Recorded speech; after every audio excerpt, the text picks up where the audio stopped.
1, 2, 3, test 1, 2, 3. I think we are good to go. Whoa, good to go. Hey everyone, hope you guys are all having a very good day here.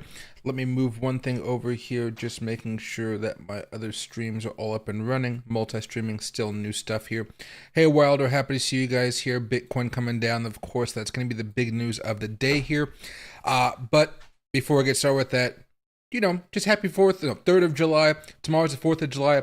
I do not know if I'm going to be streaming tomorrow. I told my grandparents I would attend a party with them, so I'll have to wait and see how long that takes me, okay? So, may or may not be streaming tomorrow. If I stream, it's most likely going to be happening early morning. Not so much in the afternoon once the barbecues start rolling. Loki says, hello, come up here, Loki. You want to say hi? Loki, you want to say hi? He's going to get a toy first. Up, yep. Yeah, so he's almost done breaking down that ball right now, so he gets another ball here pretty soon. But yeah. Hopefully you guys are all having a good day. I know these days with Bitcoin coming down, it's kind of just, as far as investments go, it's kind of boring. It's not really fun, and maybe just miserable for some of you guys. However, this is just dollar cost averaging territory for a lot of us right now, and we're going to see if Bitcoin really does make this next move down. So let's get started, everybody. It definitely is something more of a crazy time here. And hey, Tony, happy to see you. 88 Chrome Dome, Mr. Tanker, Randy, and Rico, happy to see you guys here. So right now, the big move is Bitcoin is trying to get squeezed down below this 200 daily moving average.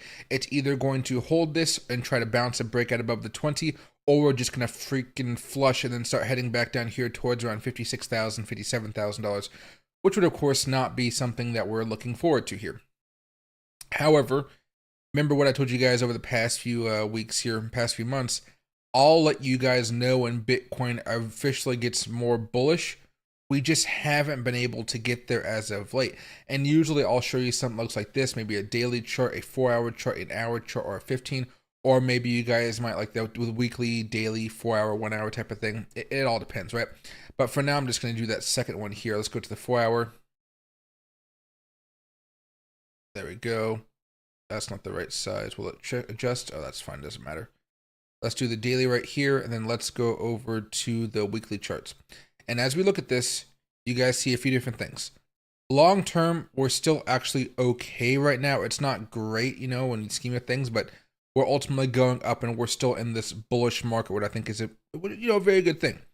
However, if we take a closer look on the weekly charts like we've done so many times before, you guys will notice that the weekly oscillators have been bearish for quite some time, and they haven't found a way to get back to being bullish here.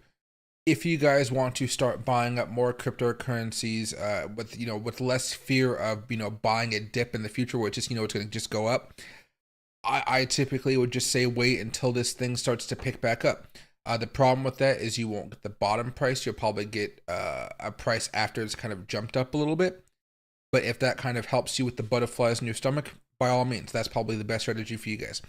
Now moving over here to the daily chart, we were so close to having the bullish MACD. I'm actually going to maximize this just so you guys can see it very fast. There you go. We were so close. We were just not able to actually turn that to green. And because of that, things really started to get back, turning into more bearish here. But I would say for today, the big news is, can we hold the 200 daily moving average? If not, Bitcoin is most likely going to be having some pains here. All right, 4 hours and stuff like that, we can focus on that a little bit later.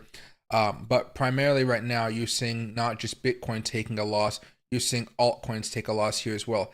Ethereum is starting to flush back down here a little bit more, another break of structure. Ethereum might be heading back down to around $3,000. So if Bitcoin does break down here, you might actually see Ethereum below the $3,000 mark, and it hasn't really been back down there since, oops, that's pushing the space button, since around, mid-May, basically. It's about a month and a half, it looks like. Solana also coming back down after a nice little pump. Expect more volatility for Solana, to be honest, just because of what we've been seeing with these moving averages. It's not, it's very likely that you could have some big moves with Solana here. Dogecoin, other tokens here, all falling back down to support. With Bonk, we don't have to go through all of them here, but you can see a lot of stuff is breaking down. Baby Doge coming down quite a bit. STMX coming back down. Book of Meme coming back down. Those AI tokens that we were talking about, the Oceans and the Ajax, I ended up just selling mine, and I'm just going to buy that new token when it comes out. I didn't really completely understand what the website was trying to share with me as far as like switching out the tokens and stuff like that. So Yeah, I'm just gonna hold it in tether for now until I figure out exactly how to deal with that type of crap. Even things like turbo still coming down quite a bit. If turbo does break down below this, it's gonna flush a lot here. Things like Popcat coming back down after a really nice run up here. XLM, RLC, GRT, RDR, World Token. Everything's having a little bit more of a really bad day today. So dollar cost averaging territory, yes. Definitely still more of a short-term, a shorter's market, which means if you guys want to be day trading, you're primarily going to be shorting here.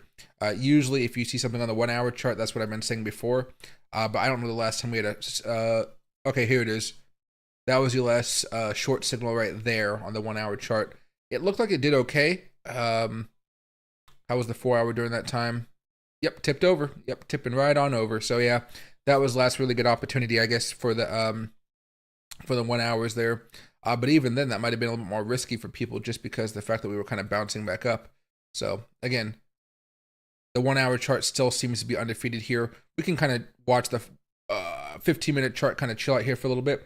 But yeah, it's definitely much more of a type of moment here because Bitcoin is breaking down below 59,000. It's maybe even breaking down below 58,000 by the end of the night here. So again, it's not looking too good.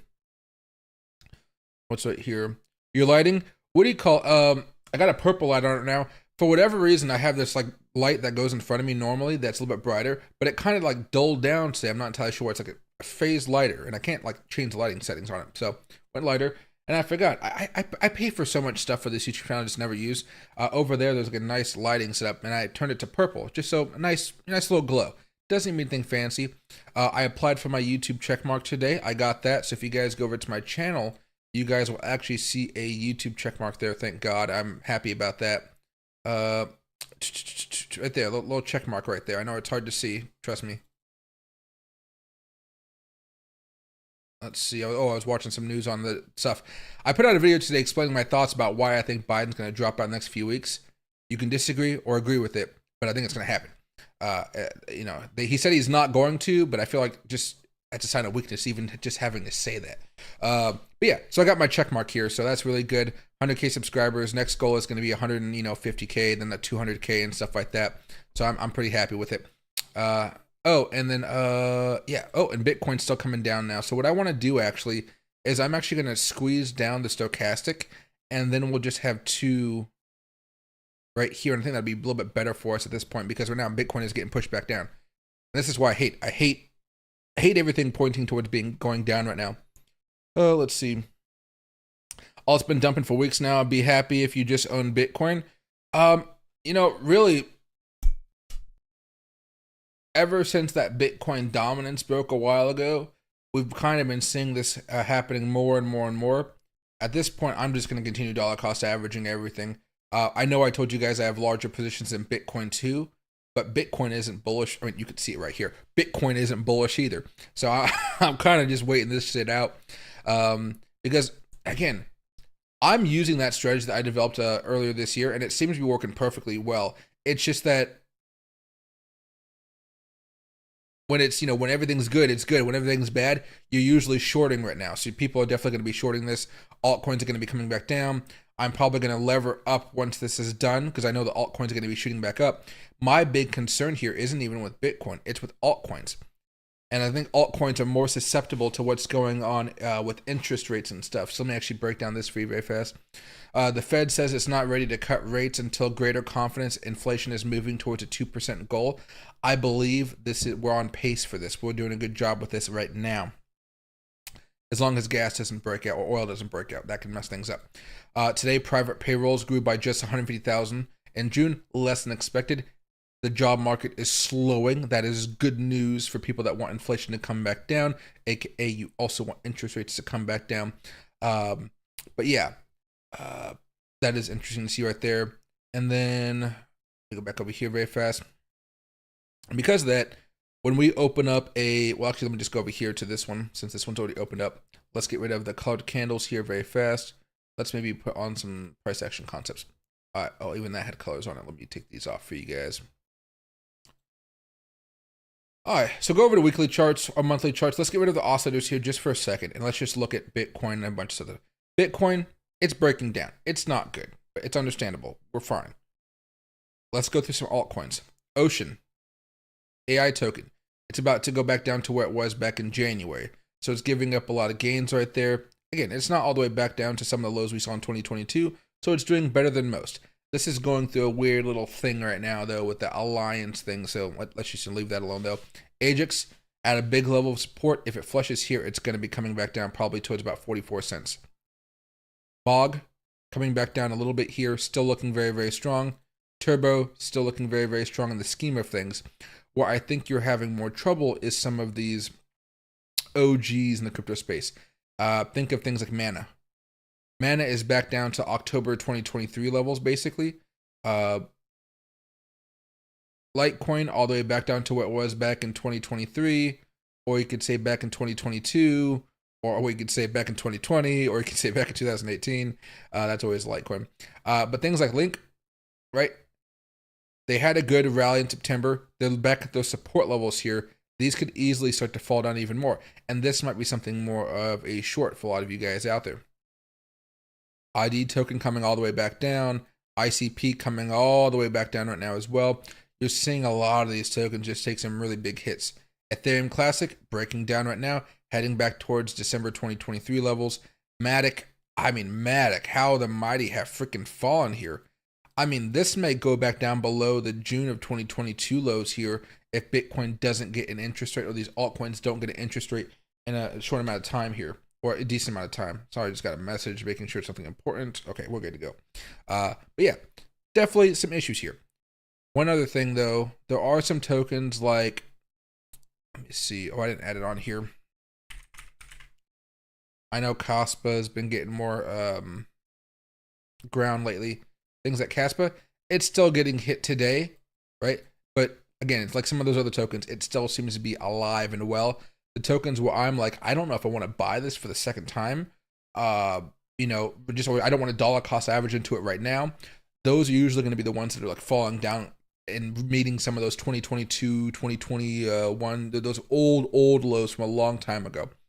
But not everything is perfect. Look for some of these larger trends here. If we start breaking down below them, it's not going to be a good sign. Finally, before we just start looking at Bitcoin and what's going on there a little bit more closely, and then what's happening with everything else, the dollar index is coming down this week. That is good news here. I had another chart here for you guys, but let me just put this here. Right, we're breaking down below this trend. If I take log off, it still looks the same.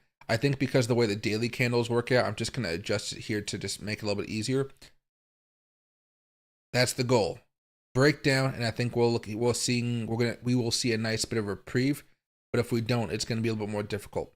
There we go. And remember, next week we have Ethereum spot ETF and stuff like that coming out most likely. So that'd be some good news. Let me go back over here. You can see Bitcoin flushing out right now. Excuse me. Oh, and I just told you guys we're going to break down below 58,000. That happened pretty darn fast. So there we go. Altcoins still coming down, not really doing anything crazy. I mean, there's still some things that are doing okay right now. Not a lot, but they're obviously coming down here. Japan's getting a little bit of a boost. That may help us out too. And hey, baby fish, happy to see you, my man. Holy Moses, Bitcoin's coming down very much so. Remember, I told you guys that hourly chart, well, the hourly chart's the way to go. I think I told you guys this a couple days ago. That short right there was a beautiful, beautiful one. Also, the 4-hour chart kicking off here from that change of character a while ago was also a beautiful one. Right now, we have another change of character that happened a few hours ago, still kicking off. Break of structure. These are still good shorting opportunities.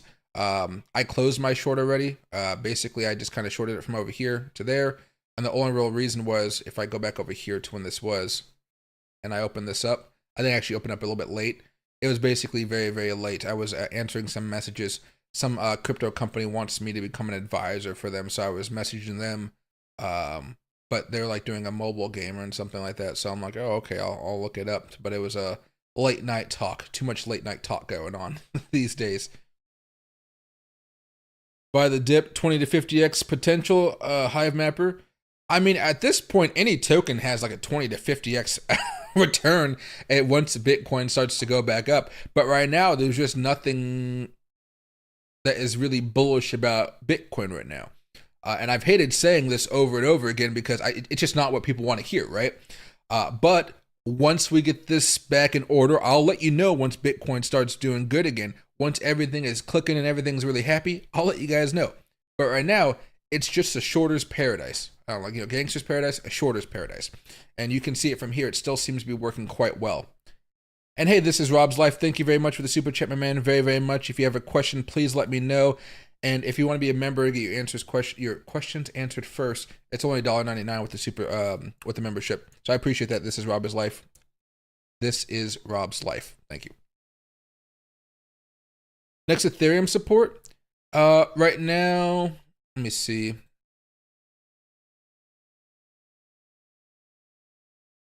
I mean, it's pushing back down here towards about $2,900 pretty much.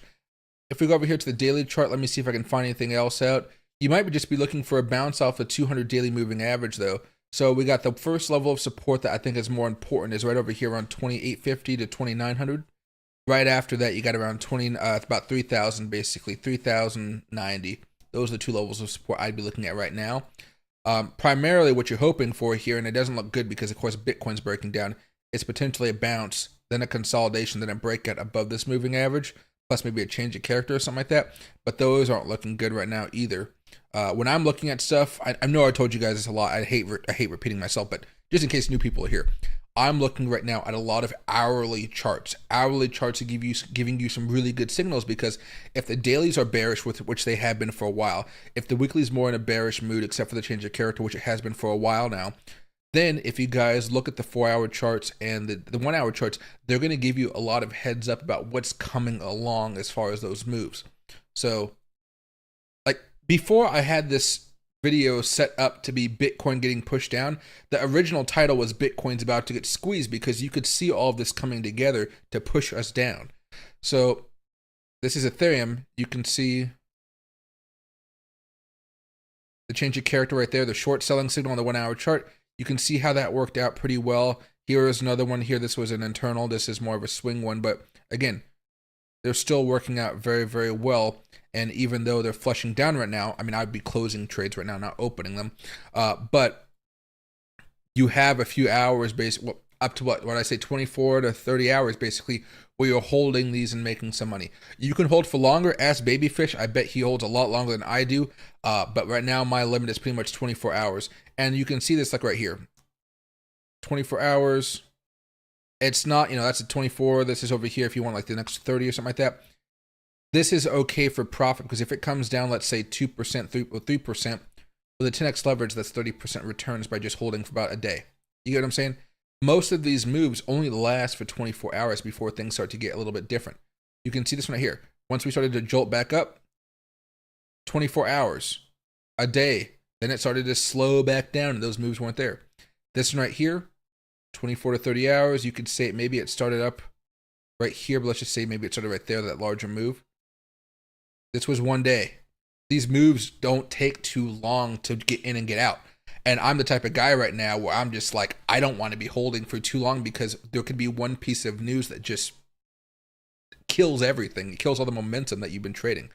The only one that may know what I'm talking about is Babyfish, where like your trade is working out very, very well. And then all of a sudden a piece of news comes out and then that plus 20x position that's like up like a couple hundred percent, all of a sudden it's only up like 10-15% after like a couple seconds, and you're like, what the fuck?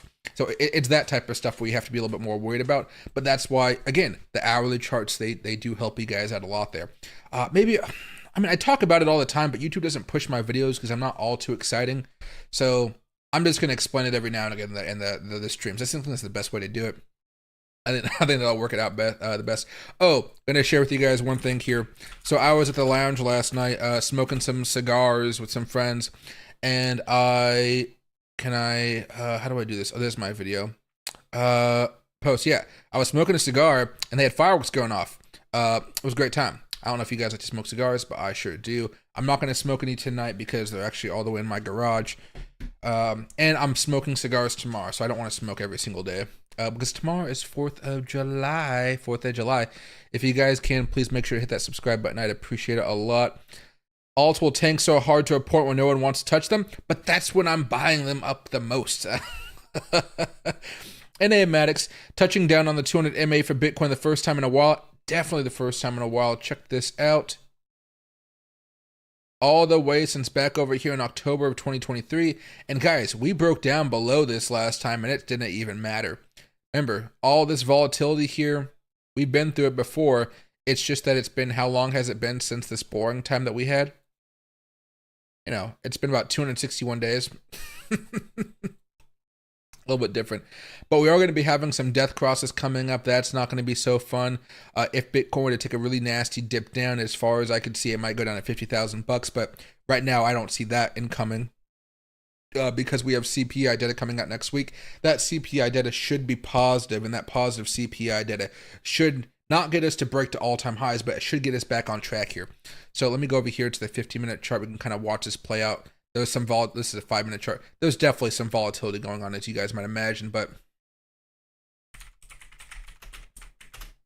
trading economics is the one I want to go for. Inflation rate, core inflation rate, is this the one I'm looking for? No, that's not the one I'm looking for. Oh, there it is, yeah. Right? We've been going sideways with inflation for far too long.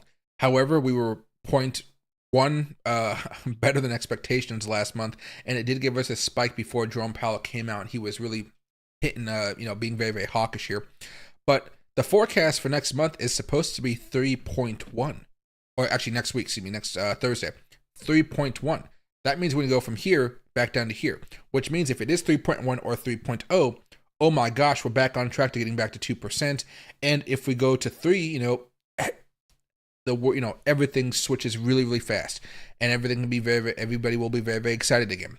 And remember, this is an election cycle, and Jerome Powell is trying to figure out a way to cut rates in a way to help out Joe Biden. He can't do that right now. Joe Biden may not even be running, in the next month or so. Hold on a second here. I got my thing. There we go.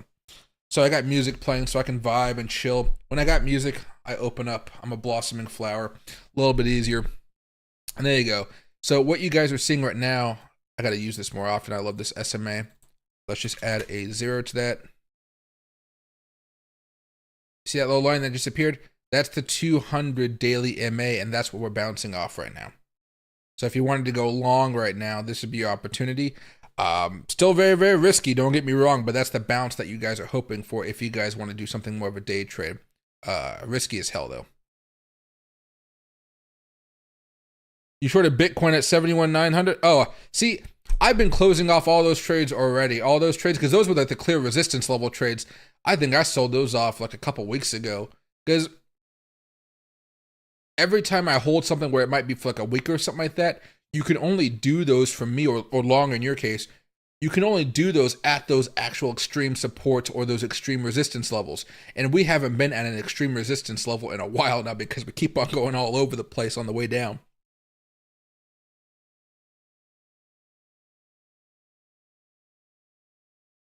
Just please, when alts do run like crazy, please, for God's sake, sell. You could say that, I can say that, but I don't know if everybody actually does sell. I sold live my positions with my Fairdesk account here. I still have a load of positions I haven't sold. But, people have to be able to take that profit. July fire sale? There we go. Yeah, hey, BG, you got your coins in cold storage. There you go. That's always a nice one there. Do you expect Ethereum ETF approval will be bullish for Ethereum right away or after time? I would expect immediate pump once the news is announced, and then it'll kind of correct back to whatever Bitcoin's doing. And then once the market starts to hype back up a little bit, I would expect you to see Ethereum start to outpace Bitcoin quite a bit. Typically you might see Ethereum going up for maybe 1.25 to 1.5% for every percent that Bitcoin goes up. That might go up to twice, right? For a specific amount of time, and you'll probably see it get boosted up a little bit more quickly. I don't know how much interest there is out there on Wall Street for the Ethereum spot ETFs, but I bet there's enough to really get that coin moving up, primarily because it doesn't have the same type of market cap as Bitcoin. We talk about all these tokens quite a bit. We don't always talk about the market caps, even though that is a huge portion of them. You can see Bitcoin right now sitting above about $1.1 trillion in market cap. Ethereum is at 384 billion. That's a lot less. it's not going to take nearly as much to pump Ethereum up here. And I think Wall Street will know that. I do not think Wall Street is going to invest nearly as much money though, or capital into Ethereum like they may do for Bitcoin, especially in the long term here. Ethereum, a little bit different the way it's designed. And I don't know if Wall Street understands that just yet, or maybe they do and they're just kind of, sitting back for a little bit.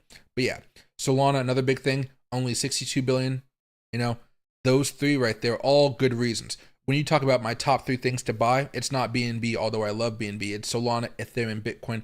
Those are like the trio that most people would want to be holding right now.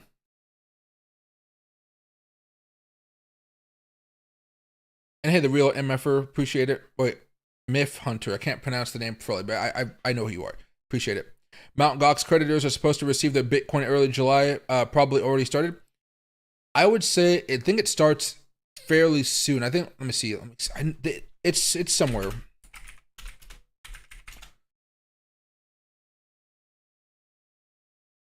Let's see.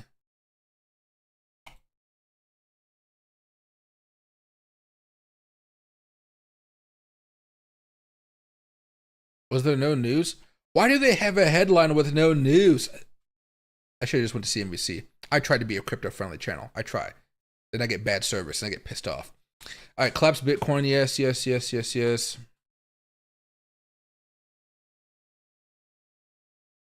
see.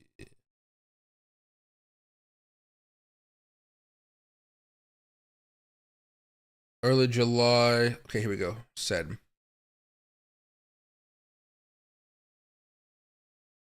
Okay, commence repayments in Bitcoin and Bitcoin Cash in due course to the cryptocurrency exchanges, which the rehabilitation trustee has completed the exchange and confirmation of required information from will be made from the beginning of July 2024. So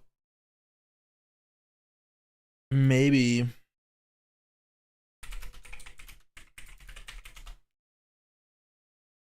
May 27th. To a single address as part of repayment plan. So where is this address? Wallet activity.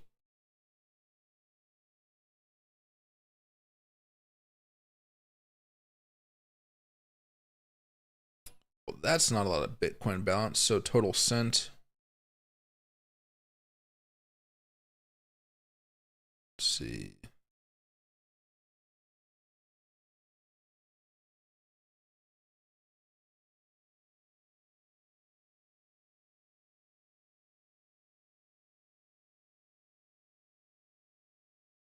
So this has a little bit here, but let's see.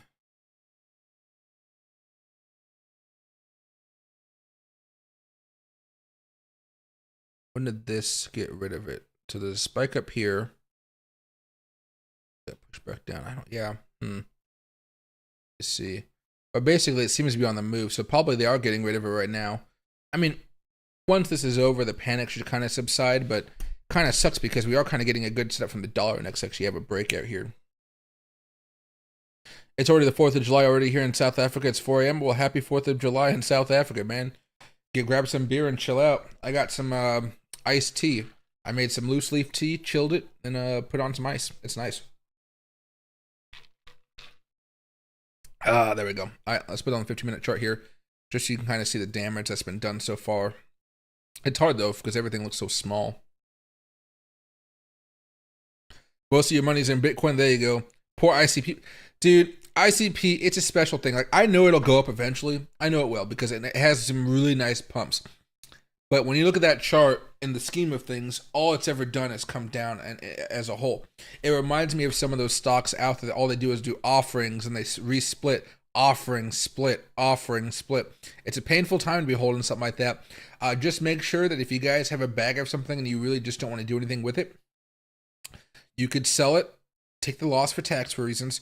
You could hold it for a long time and see what happens with it. Or you can just, put it into some type of earning program where, you're getting interest on that token, and then you forget about it for a very long time and see where it goes.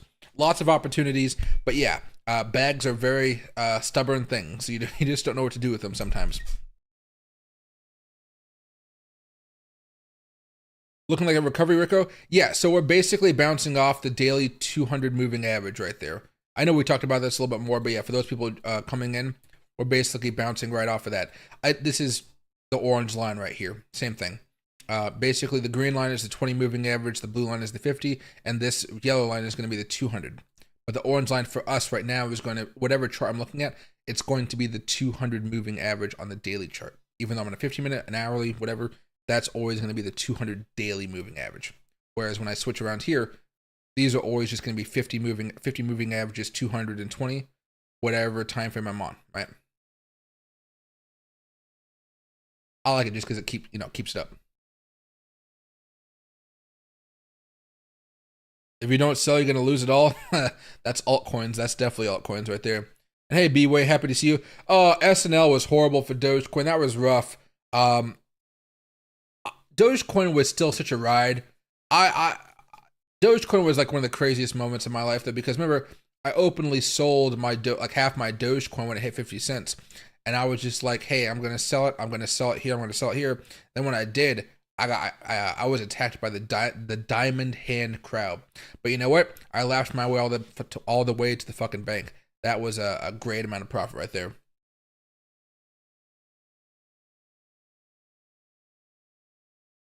I just ended at 58,500. I had limit order buys that I had set months ago and I forgotten about, hoping for a bounce. Well, if you still got time to sell if you don't like the position for maybe a small profit, but that's up to you. That's up to you. If we can keep gas low till the third week of July, we will be clear for 2 solid CPI. But next week is almost certainly coming in lower. It feels like this month is coming in lower. It feels like the next month may be coming a little bit lower as well. When you look at gas prices, we touched the resistance, then we started coming back down for the daily chart. I mean, we almost broke out today. So that wasn't the best thing to see. Let me adjust this just a little bit more here. That to that. There we go. There we go. We didn't actually touch it. A little bit different if you go more precise. But yeah, so gas price is still a little bit more interesting. We're coming back down a little bit more. But when we talk about gas, you guys know I've been invested in gas for quite a bit of time. Right now, because of the PXD being bought up by ExxonMobil, I just told you guys I put a lot of my money towards ExxonMobil. But even ExxonMobil right now, go to the weekly chart. It's not like it's soaring, going up to the moon. I'm just holding this because it's solid, good dividends and stuff like that. You go over here to things like OXY, mostly sideways. Let's see. Devon Energy, mostly sideways after a really good peak back over here in October 2022. Chevron, mostly sideways, maybe looking for a breakout or something like that. So, ConocoPhillips, same type of thing. I got to figure out where I want to put my money to. The government hasn't been passing many laws as of late, so it's been making it a little bit more difficult for me to want to toss some money into stuff. Usually when the government puts out a big bill, you kind of follow the money, you kind of just hold it for a while. They haven't done that for a minute, and the last time they did that was the CHIPS Act. And if I go look at my Intel stock, I sold a while ago. I sold right over here once we broke down below that low. And I was hoping I might go even higher. But remember, there was a clear shift when you just knew they were not going to take off with the AI boom because of NVIDIA really taking up that market share.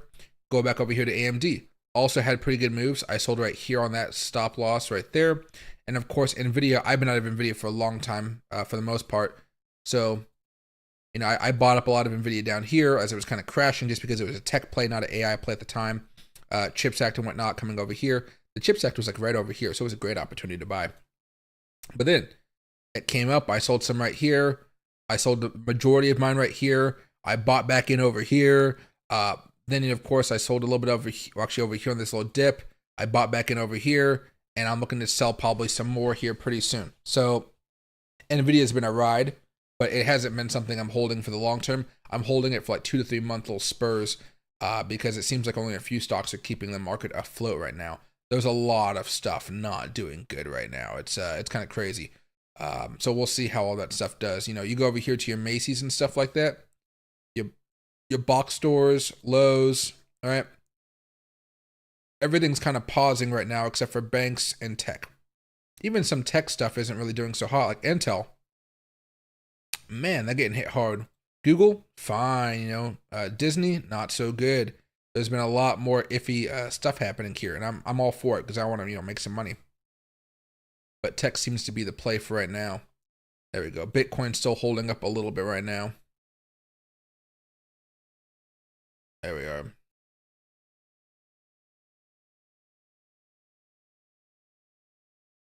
Oops, sorry, I'm missing some questions here. I got to scroll all the way to the bottom so I don't lose my place here. And hey, Deeds, happy to see my man. Bitcoin is the first meme coin. We're going to have a great time buying low position crypto this year or early next year until we go boom. Well, I'm assuming that we're going to get out of this. The way I see this happening right now is even if we have some good CPI data and stuff like that, it may take us a little bit of time before we have a larger move. But I'm pretty sure that eventually we're going to have something more of a quick and rapid breakout, something like this, where all of a sudden everybody's panicking, nobody really wants to trade during these periods of time. But then something happens where we just start going up quite a bit. And then all of a sudden we get fueled up by that sold a while ago. So what I'm doing right now is I'm just going to continue to dollar cost average. I'm going to wait. But like I told you guys before, if you guys are waiting for an example of when to trade and you're waiting for the right moment where everything is just going to be working out perfectly for you, the best situation I can give you is that simple one that I always give you guys. Price action concepts. The log on here. Let me put colors on here just so you guys can see what I'm talking about. When the green change of character turns on for the weekly chart, you're good. When you have a break of structure over here, that's also going to be a good sign going forward. And then, of course, when all of the oscillators are good as well. You put this up here and you start looking at that. Let me just stretch it out for you very fast. You stretch that out. You stretch that out.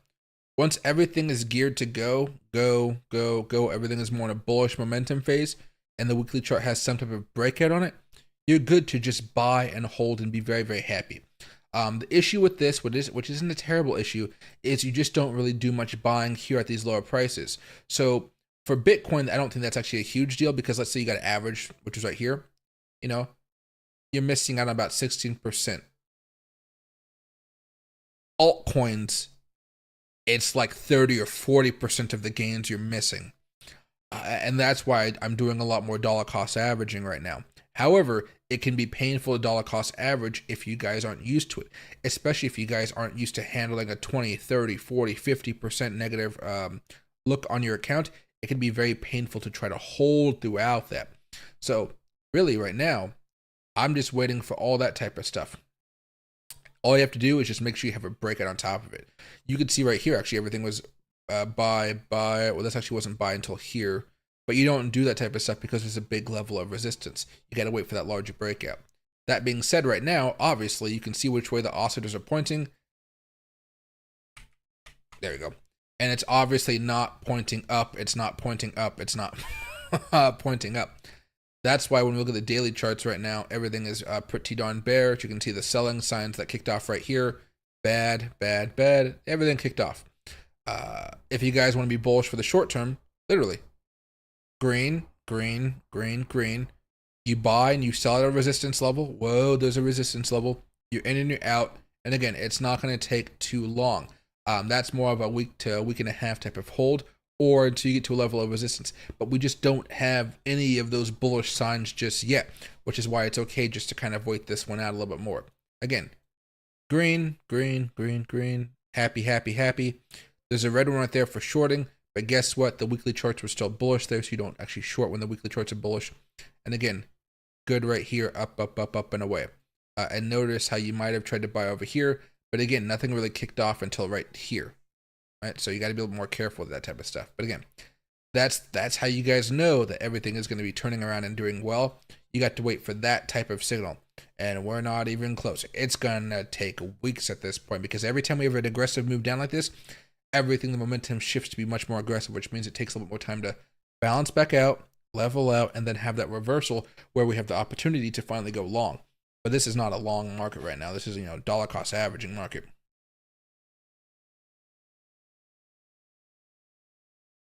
And hey, GT, how does that work when we use gas from the reserves? Are they buying right back up when the prices are low, or are they just whenever? So, all right, there's two different types of reserves.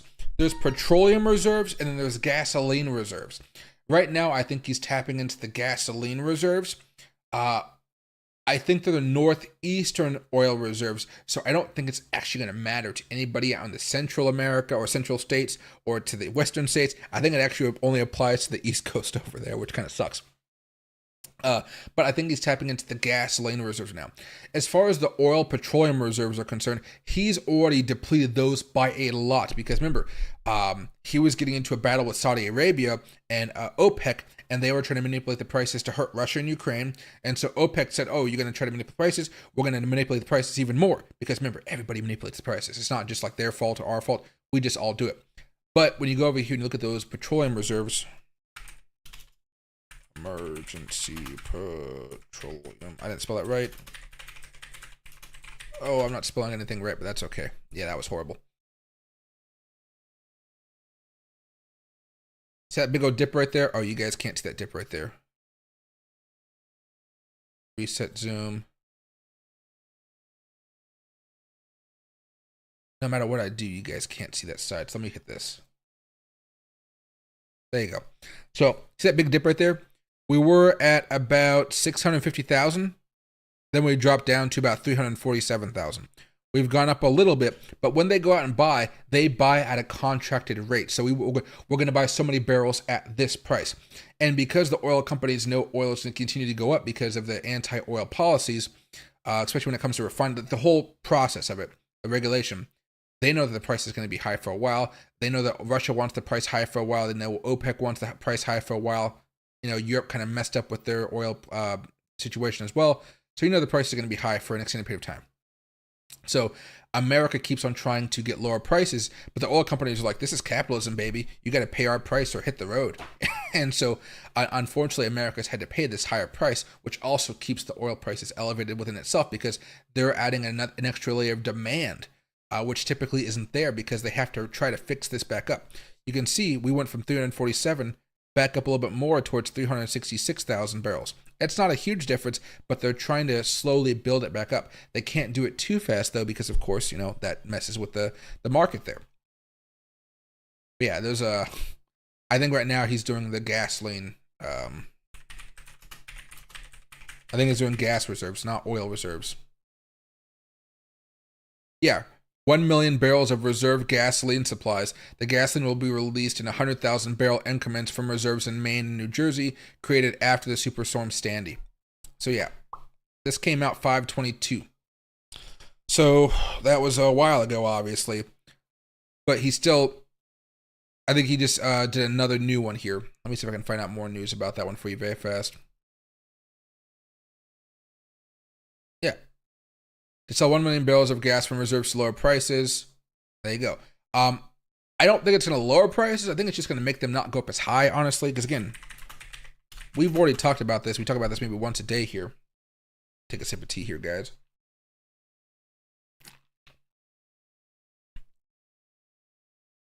Gas prices right now are $3.51 average.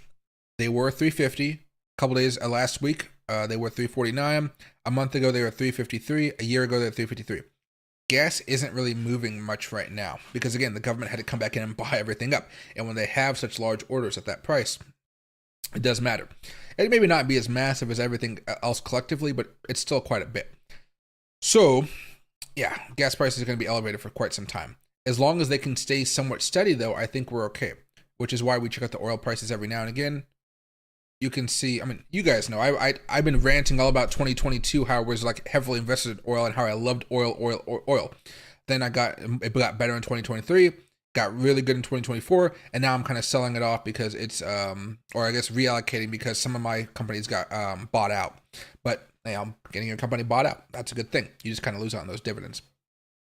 But yeah, so you can see right there at a level of resistance, maybe we're going to break out. We'll definitely have to wait and see how this turns out. I'm hoping not. But remember, we're getting rid of gas right now. We're not getting rid of oil. And the oil would be pushing this price down just a little bit here. But this is why I listen to stuff like OPEC and things like that. If you guys ever want to kind of hear what's going on, just go to OPEC. OPEC news. All right. You can go to OPEC.org. They'll have a bunch of stuff here.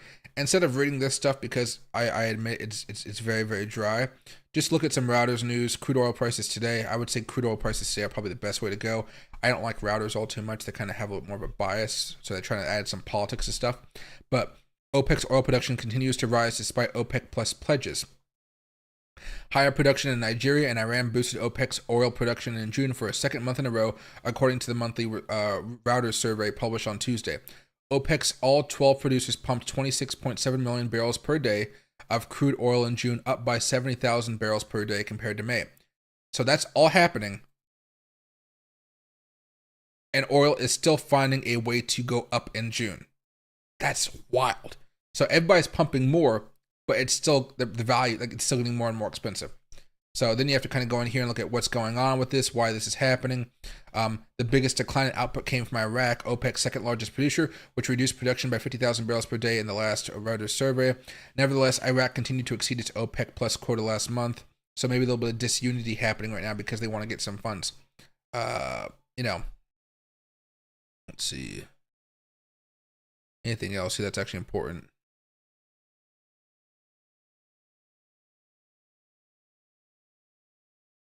No, Nigeria is doing well. I guess Nigeria pumps the most oil in Africa. That's it. Yeah. There we go. All right, push that back up a little bit more. But yeah, it's worth going to the weeds there. That's what I mostly do on my day-to-day, guys. It's going through random websites. Not random, actually, websites really good.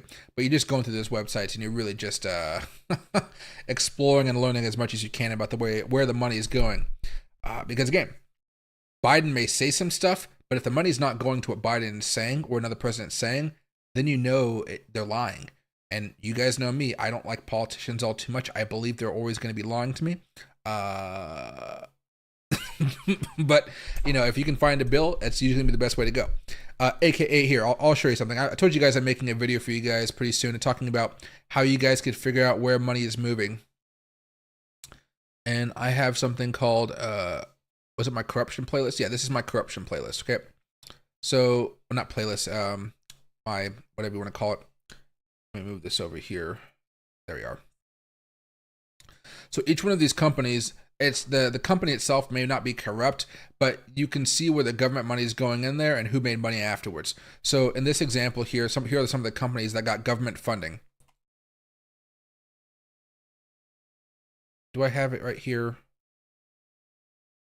Patterns. Was it SM maybe?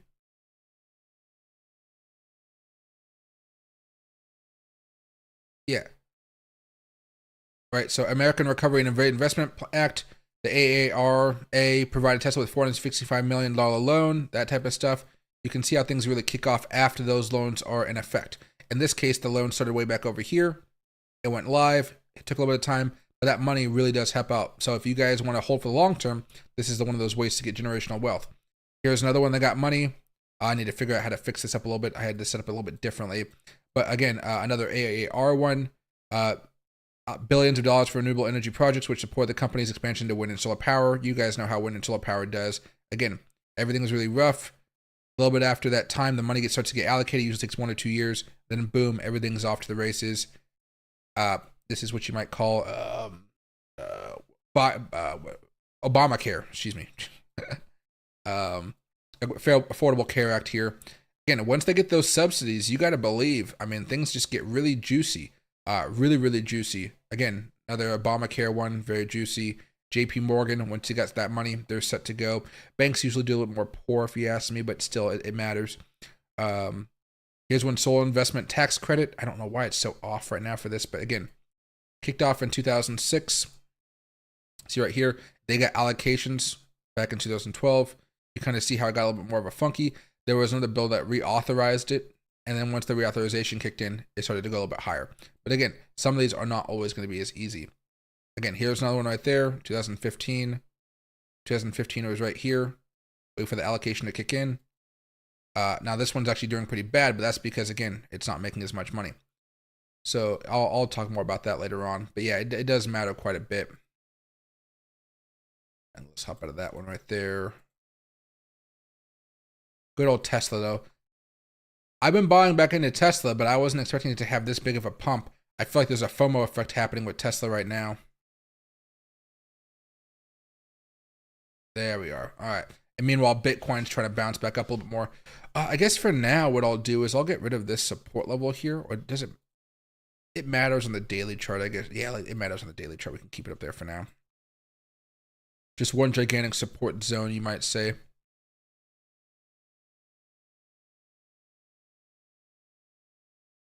And hey, DZ, welcome to the Ruby Love, my man. Thanks for joining. If you have any questions, feel free to let me know. Doubt oil is going to go almost to zero like during COVID. That's just wild. Oh, no, oil is not going to zero. Or it can't. There's too much shit going on right now in the world. If we were to go into some type of recession, that, you know, oil can go down quite a bit, but it still wouldn't be anything similar.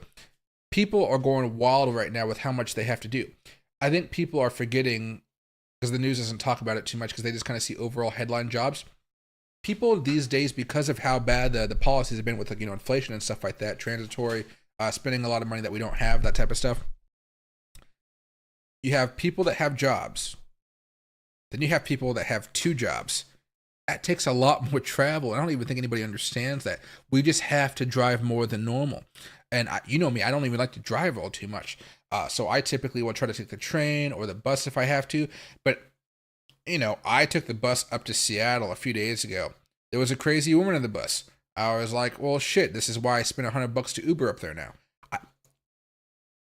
You know, and somebody's using that gas up there. Maybe over time, gas will get a little bit cheaper, but, you know, it still remains to be seen here. We just don't have the economic conditions showing that we're slowing just enough. And despite OPEC pumping a lot of oil, America producing so much oil here per day, it still doesn't really seem to be mattering all too much. Like here.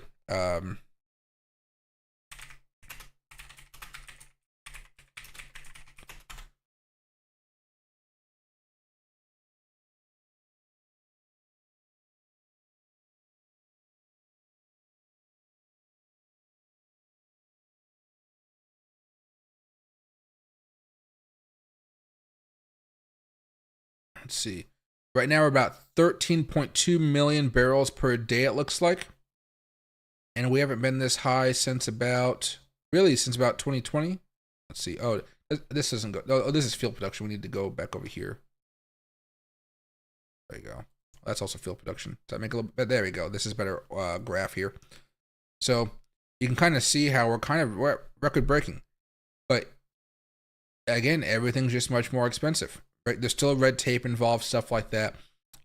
This is why something is so interesting right now as far as the political realm.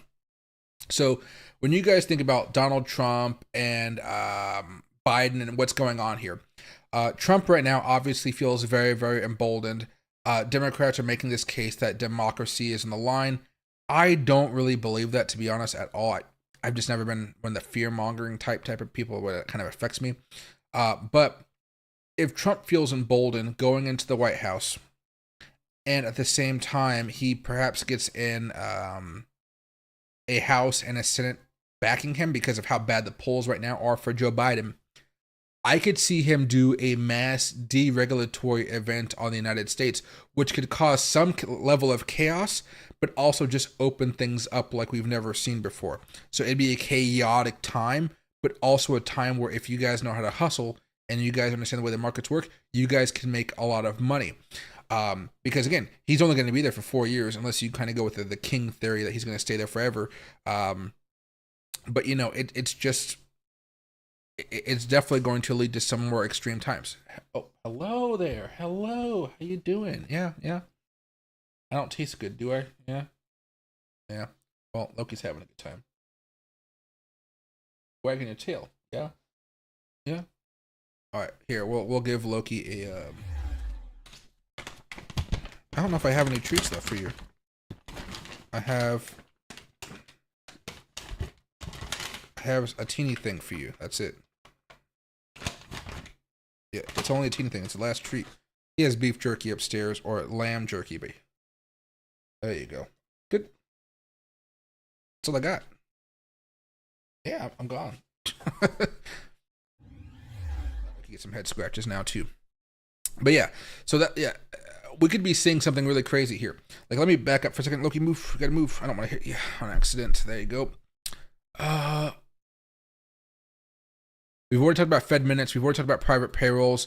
Right now, you have Kamala Harris, past donors, the ones that backed her for the presidential bid. They're privately strategizing right now in case Biden drops out. Like, there are a whole bunch of things going on right now. And then I saw this today. I was shook. This just came out about a couple of hours ago. I can probably find it on Twitter very fast. In fact, I know it's on Twitter somewhere. Let me turn down my volume a little bit for my audio. This is it, yeah. So this is some leaked audio that Trump just had a couple hours ago, 2 hours ago, looks like now. Just listen to this very fast, and you guys can hear what he says. What did I do with the debate the other night? Oh, amazing. He kicked that old broken down pile of crap. Yeah. It's a bad guy. He just quit, you know. He's quitting the race. Is that right? Yep, I got him out of the race. And that means we have Kamala. I think she's going to be better. She's so bad. She's so pathetic. It's so amazing. It's just so fucking bad. So I just can't imagine. But can you imagine that guy with dealing with Putin and the president of China, who's a fierce person? He's a fierce man, a very tough guy. And they see him. They probably they can't. But they just announced he's probably quitting. Good. Okay? Yeah, that's amazing. Just keep knocking him out, huh? I mean, the way I'm feeling about this, especially this video, it almost feels like he's putting this out there to make Joe Biden stay in. That way he can beat Joe Biden, because I think right now Trump could easily beat Joe Biden out there with the way the polls have been going. And then, you know, we've also been hearing this over the past few days as well. This is something that came out 6 hours ago, it looks like, or today basically. The USA will embrace Bitcoin. Trump sparks talks of Bitcoin as a strategic reserve asset. Can you imagine if the Fed was forced to buy up Bitcoin, or the Treasury was forced to buy up Bitcoin? How hilarious that would be, because you know they would hate to do it. But if Donald Trump forced them to do it, they would have to, because, of course, the executive branch coming out there. There could be some massive moves this next couple of years. Massive moves.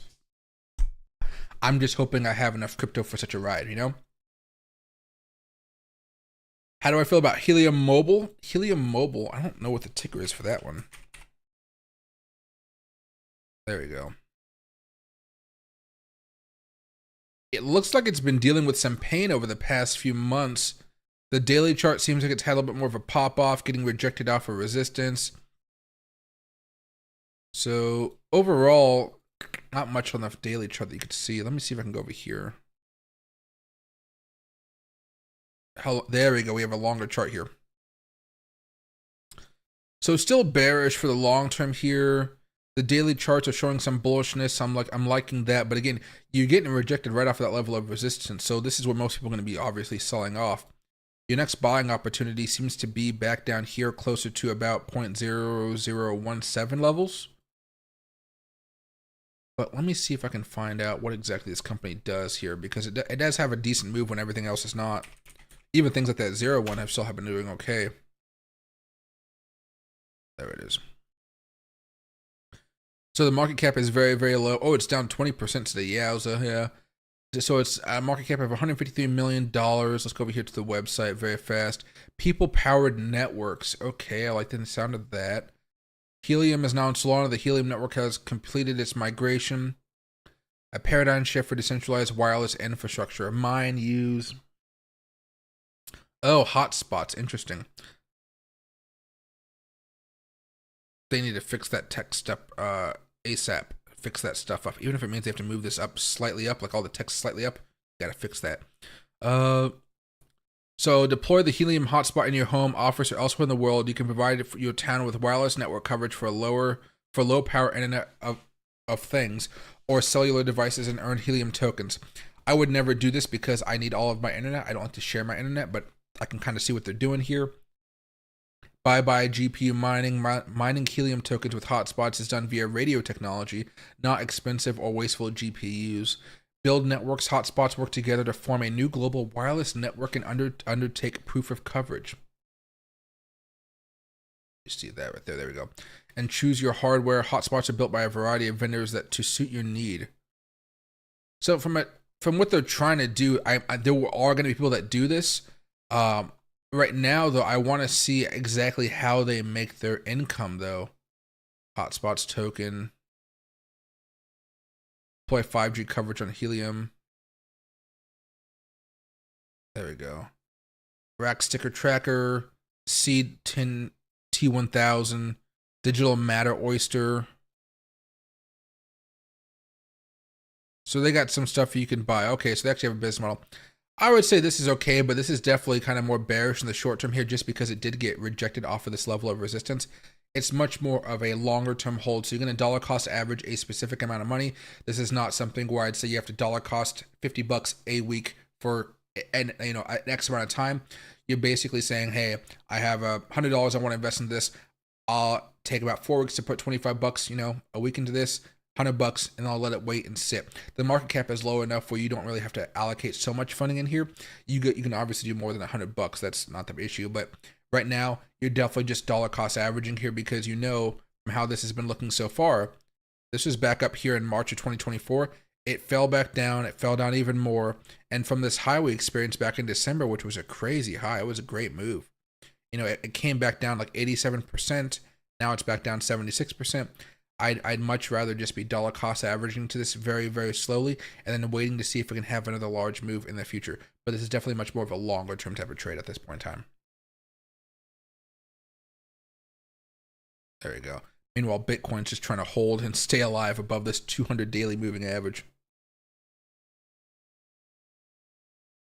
Dog and Pony Show. Hey, this election is going to be wild. I mean, it already has been wild. I don't know if you guys watched that debate, but my mind was absolutely blown. It was wild. I was watching on the train coming back from Seattle. That reminds me. I think my vest came in. I got to do a fitting for that when I got a vest and 2 new bespoke shirts. The bespoke shirts are going to be awesome. But yeah, I got to wait for those a little bit more. The soonest I can get an appointment for them to get a fitting is at the end of the month, like July 31st. I'm about to say, hey, I'm a loyal customer. I've spent thousands of dollars here. Just let me come in on a random day and just hook me up so this goes really fast. I'm gonna just like beg them. But yeah, I'm gonna hope.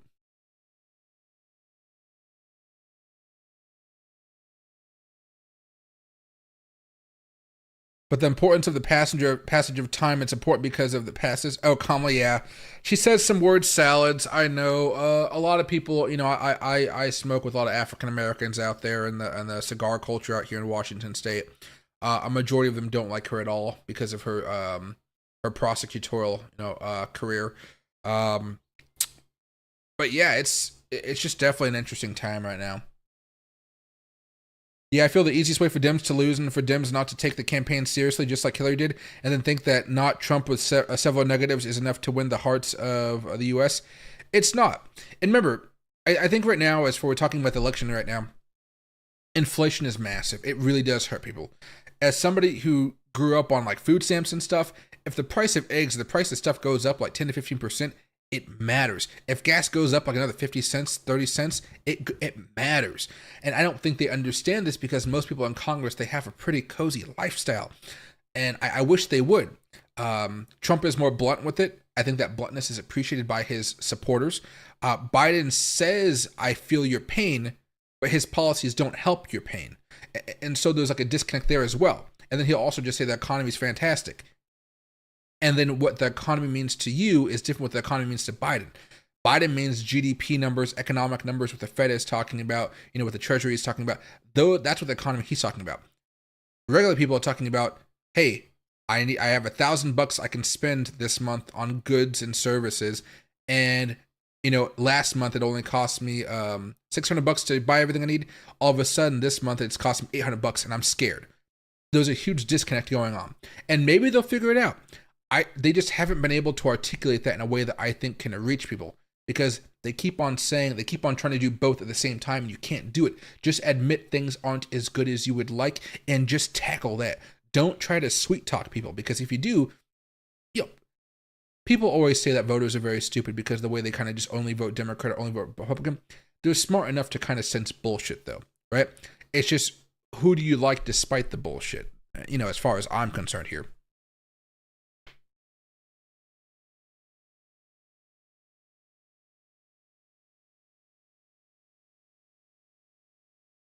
See it here. What has Harris done for you to hate her more than Biden? Oh, I'm assuming that's not for me, but right now, as far as Harris is concerned, She has a rough way of articulating stuff, and she wasn't very good at campaigning. So I don't think she'll have a very good shot at winning the election against Trump. Maybe if the Democratic establishment kind of rallies to her side, that may be the case.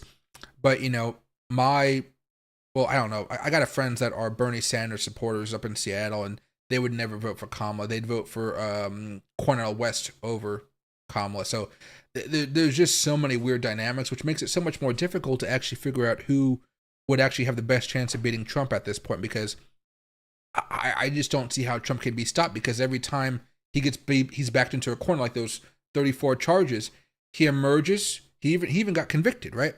He emerges, he gets tons of funding. Then the Supreme Court messages come out, then Biden stumbles, and it's just been an implosion against him, and it's rough.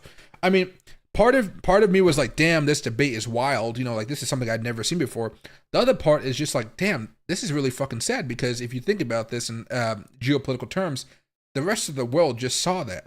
And then it becomes a little bit more clear, not from a Kamala Harris perspective, but it becomes more clear that perhaps he had one of these moments while talking to Xi Jinping, or he had one of these moments talking to Putin, and they saw this, they heard this happen live. And that's one part. So you can understand why the world is a little bit more, why people are trying to make their plays right now, even if for Russia's kind of not been as good. China's been doing their thing kind of silently. And then you put it into a different types of perspective, though. This is another way of thinking about it right now. Joe Biden, at this point in time, I don't know what decisions he's actually making as far as cryptocurrency and things of that nature. It's his staff around him, because I don't think Joe Biden actually knows about cryptocurrency whatsoever. I'm wondering who exactly is giving them the information and what exactly the plan is for it, because right now, again, if bipartisan votes came together, or members of Congress bipartisan came together to pass a bill and Biden vetoed it, that to me is crazy, because that showed bipartisan cooperation. Everybody was happy, and then Biden came along and just vetoed it. I don't think he knew why he was vetoing it. I think he was just told to veto it. Not in like a dumb blah, blah, blah, blah, veto it, not that type of stuff. But it matters in my opinion.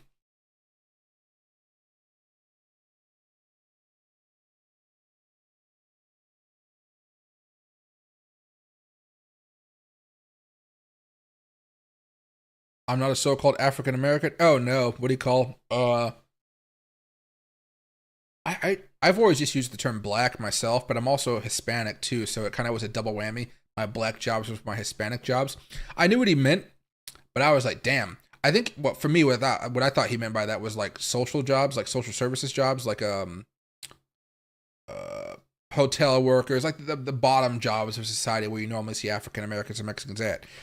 Not a good term, obviously, but again, like I said, it's just gonna be wild because people get riled up by that stuff. All my friends at the cigar lounge, we were laughing and hollering about that because it was like, damn, or black job.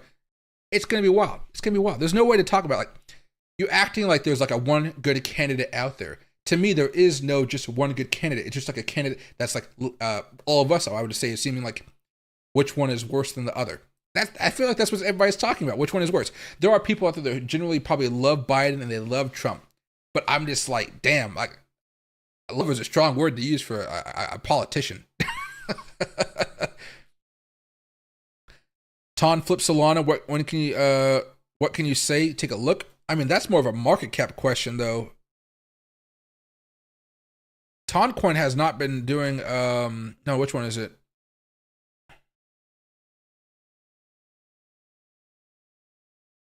Ton flip Solana. 18 billion. That would probably happen like sometime at the end of this year, if it's going to happen at all, or at the beginning of 2025. It's it's only like a 3x multiplier there. 20 to 60 basically. It's definitely possible, but Toncoin's going to have to do something great, and they have to somehow be able to battle with the fact that Toncoin is not going to have an ETF here, and you might see Solana have an ETF by the end of this year. Maybe. Not saying they are, but maybe. So that could be a huge pump up for Solana, kind of push it back ahead of Toncoin down the road.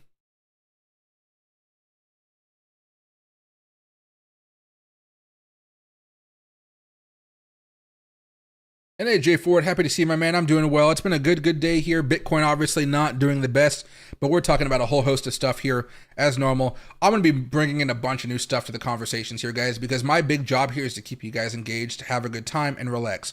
Normally, I only talk about cryptocurrencies that people kind of die off as time goes on. I want you guys to have a good time here and talk about whatever you guys want to. You can be spicy in the comments. I don't care, but just don't be crazy in the comments. You know what I'm talking about. Where the point where YouTube is like, oh my God, there's hate speech going on here. You got to turn this shit off. That type of stuff. Appreciate thoughts on MU Micron technology for a longest trade, just DCAing it so far. I have a position. I've had a position for about 5 months on that so far. But for me, it's definitely been something a little bit more iffy here. So let me go over here to this one. You're going to know exactly when I took this trade, though. Change the character right over here, May of 2023. Break structure over here. Been doing good. Funny enough, I sold right here and it broke out. So I only have a small position in right now. But I had to buy back in a little bit over here. So I kind of bought in higher. It kind of almost sold right there. I was like, oh shit, what's going on? And it kept on going back up. Right now, this is actually tipping over a little bit more. So I'd be a little bit more cautious here. You can see how the MACD, stochastic, and RSI are generally in a more bearish mood. It hasn't been this way for a while. Even over here when everything was bearish, it still managed to find a way to pop back up. So I'm not too discouraged. So for something of a longest trade, you're not feeling it completely. However, there have been some times where it likes to consolidate for a few months, and I think that may be annoying for you personally. So right now, the weekly charts, they're looking a little bit weaker, not the best. Daily charts, a little bit different here. This one, you can see we're bearish here, and bearish here. If you're looking for something more of a swing trade because the earnings weren't necessarily the best, you're pretty much waiting for it to break back above this old level of resistance right here from this little moment before the earnings report, and that's going to be around $144. Once that happens, I would expect it to kind of try to balance back out and try to make a larger move. But if it does decide to keep on coming back down, I'd feel really concerned if it starts breaking down below 123 basically. Long term though, it might still have a little bit more oomph into it, but it's not one of my favorite plays right now. What I'm mostly invested in are some of those easier plays like a Google or a Microsoft. Those really seem to be outperforming a lot of different stocks right now, and I'm still kind of buying into those a little bit more heavily. If they have AI and AI infrastructure, they seem to be doing fairly well. This is something more where you kind of just hold and weather the storms, but it definitely goes through this kind of like more boring consolidation period. So definitely much more of a longer trade for me, but the way it's kind of tipping over a little bit more right now, it makes me wonder that we're going to have a little bit more of a consolidation period where it doesn't necessarily just go straight up, where dollar cost averaging might make it a little bit easier for you to actually buy right there. There we go. Back to the 15. And hey, USA, appreciate the super chat. Thoughts on Doge to 1 and Shiba deleting a 0? Okay, so for both of these right now, I think Dogecoin always has the better shot than Shiba Inu just because we've had a few examples of SHIB so far. Right now, we're waiting to see if Dogecoin can actually break out and go a little bit higher. Let me move this off here so we can get all the new news here. Right now, Dogecoin sitting at about 11 cents, 11.5 cents. It may go down to 10 cents before all this nonsense is over with Bitcoin interest rates and stuff like that. That being said, for us, $1 is basically right over here. That's achievable. It's not much higher than the previous highs. That is something where I can actually see it doing pretty well. And if you wanted to put a percentage number to this, it's about 744% higher. That's something that we can do. We've done it before. It will take a lot of momentum. I am sure of it. But I would say you probably have a good 75% chance to like 65% chance of that happening. The only reason it's not 100%, of course, is just because sometimes tokens fall out of style. And if there's no Elon Musk pumping this up, if there's no deal with Tesla, there's no, all these things that people are really excited about, you may not see it have as many catalysts to actually have such strong moves. So I'd probably give it a 65 to 75% chance of actually reaching that dollar. Going over here to SHIB, a different story. While Dogecoin likes to grind and take weeks and weeks and weeks to get up here, SHIB really likes to go just gung-ho, as you can see. For this one, again, let's just pull out some of these old levels. There you go. SHIB taking off at 0, but that really doesn't require too much compared to where we were last time as well. So the issue that I have with SHIB is it typically is very, very boring before it pops up. So let's go back over here. You're looking at a return basically at 541%. Can definitely happen here. It doesn't have the star power of Dogecoin, you might say, but where it's lacking in star power, it makes up with low market cap power, if you will.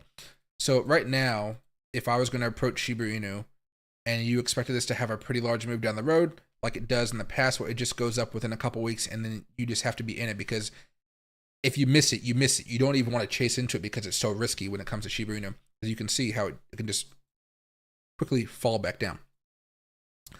That being said, you typically will just start to dollar cost average a certain amount of capital into it, and then all you do is wait. You don't do anything else. You just wait. When I bought this back in the day, and I told you guys I was buying into this, I bought it all the way back over here in July, and I said, hey, this isn't doing anything. Back in July of 2021, guess what Bitcoin was doing? Where we were here. There we go. We were starting to take back off for that secondary rally, and Shiba Inu wasn't doing anything. So what did I say? I'm just going to buy and hold it. It made some money. Secret Fish came in here and destroyed Shiba Inu live on the stream. It was brutal. But back over here very fast. When it does take off, where's my Sheeb? There he is. When it does take off, you don't care where that average is. You just hold on for the ride, and then you sell it pretty much within 2 to 3 weeks. Typically, for me, it's going to be about 2 weeks.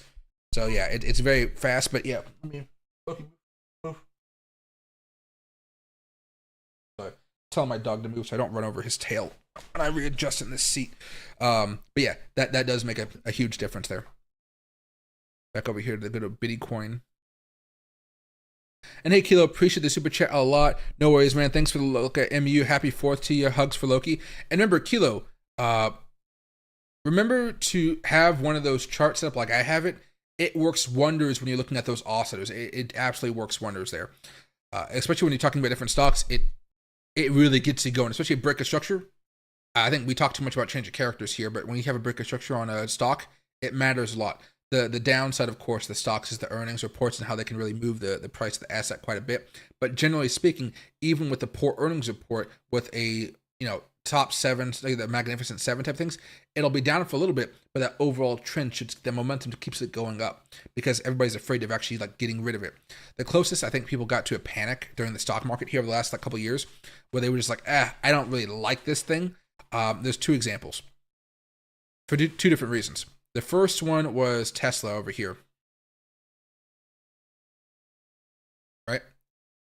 Fell out of favor a lot. Elon Musk was tweeting, the media was going after him. Every single day you go on CNBC, should Elon, is Elon on drugs? Is Elon doing this shit? Is he doing all that type of crazy shit? What's going on with Elon? That type of stuff. It hurt him for a while, right?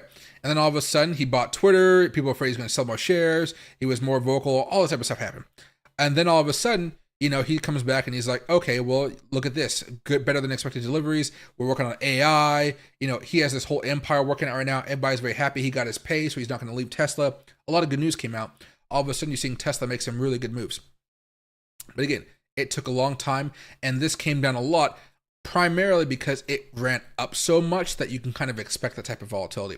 The other one, though, where this actually had a little bit more of trouble was something more that you guys know of. Oh man, Tesla, Apple. A lot of other a lot of other stocks actually found really good ways to just rally, going higher and higher and higher. Meanwhile, Apple did not do that because they were trying to decouple from India. And I know we talked about this during the time and why this was very, very difficult for them to do.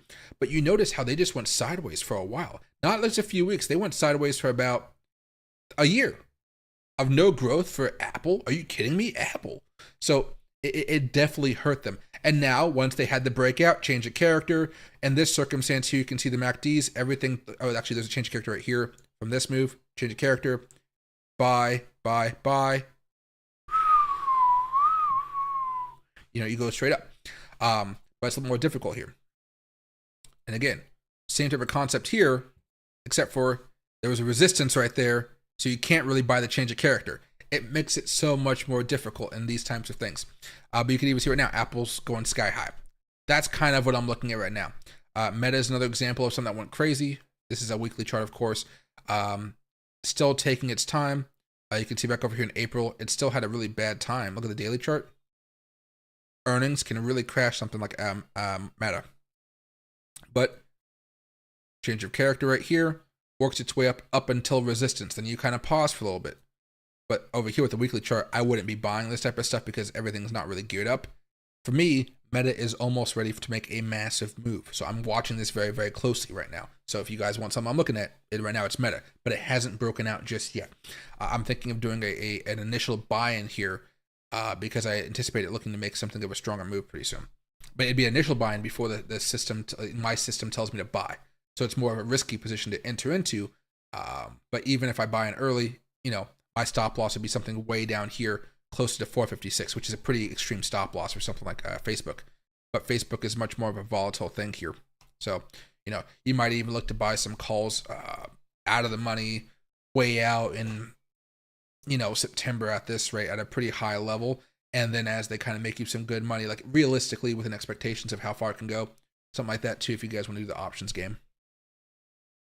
And Elon tweet will flip things more bullish. I hope so. I mean, we need more Elon tweets, but I think he understands this kind of market that we're in, and I think he's waiting for that when euphoria is at its peak here. So we'll have to wait and see how that works out. And hey, I'm happy to see my man. Hey, Doodah, appreciate it. Loki is a very beautiful dog. He likes to chill out here. You haven't asked if you're going to try it tonight. There you go. I started a short on 63,400, already took 50% profit, shut the other 50% run. Thanks, bro. Sorry, there's a bunch of fireworks going off. Remember, I live out in the woods, so it's always just kind of surprising to hear fireworks out there. So as far as what you should be doing with Bitcoin right now, Bitcoin in the scheme of things is just bouncing off of that 200 daily moving average. What you said you already shaved off part of your position. That's good. You took some profit. You're happy with that profit, and now you're wondering what to do with the rest of it. For me, typically, I would be moving my stop loss down for a short position. And right now, you could do one of two things. You could have a stop loss kind of up here around 60,700. It seems that you did 63,004, so that's still well within your profit level right there. Or you could have a stop loss way back over here at this last peak, about 63,800. For that one, obviously, that's going to be something of more of a sell, so that's not really what you're looking for. So you might have your stop loss maybe right here at 62,300, all the way down here to 60,700. I'd have it somewhere down there, and if it pops back up, so be it, because it might not just easily come back down here.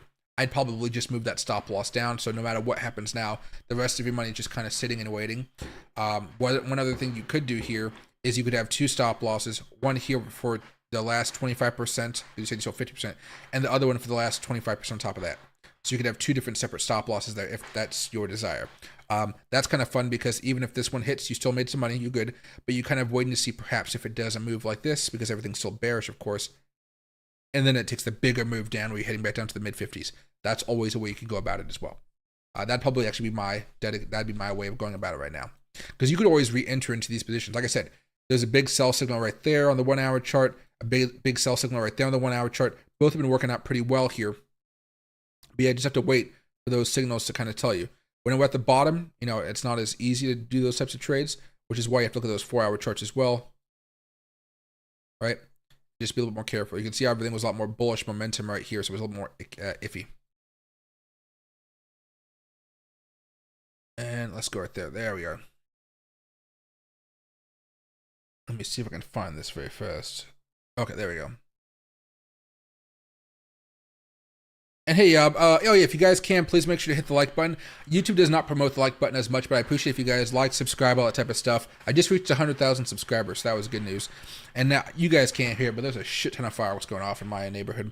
My neighborhood has those people that buy the $1,000 packs or the $2,000 packs, so it goes off a half an hour, boom, boom, boom, boom, boom, boom, and it maybe 10 minutes. But 10 minutes is a long time for a single firework box to go off. It's a long time. But yeah. Some of those well-off people, they do some crazy stuff.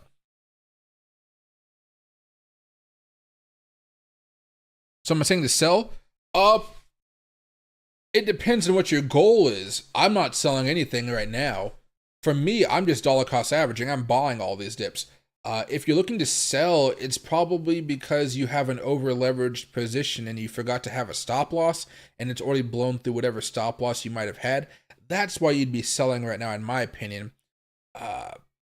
if you have a large spot position and you're trying to, sell right now because you think it's going to go down lower and so you can buy more crypto at the end of the day, that's one way of going about it. But right now we're at a big support level where we're not even sure if we're going to break down. So you could be theoretically selling at support, and then it has a massive bounce, then you buy back in, and then of course what happens? You kind of have to buy in and you get less tokens. The reason why I'm not selling right now and I'm just kind of holding and doing more of the longer game, and some day trading here. Hello. Hi, you doing good? Here. Oh, you're a good boy. Is because we have a CPI data coming out next Friday. And that CPI data has the opportunity to really get us closer to that 2% target. Last month was, stop looking at my water bottle. Last month we were expecting 3.4%. It came in lighter than expectations at 3.3. Bitcoin shot up for all of a day, a few hours, because what happened afterwards was the Fed came out and was very, very hawkish against cutting interest rates, and that kind of hurt us. Right now, I don't think we have an FOMC meeting coming up soon.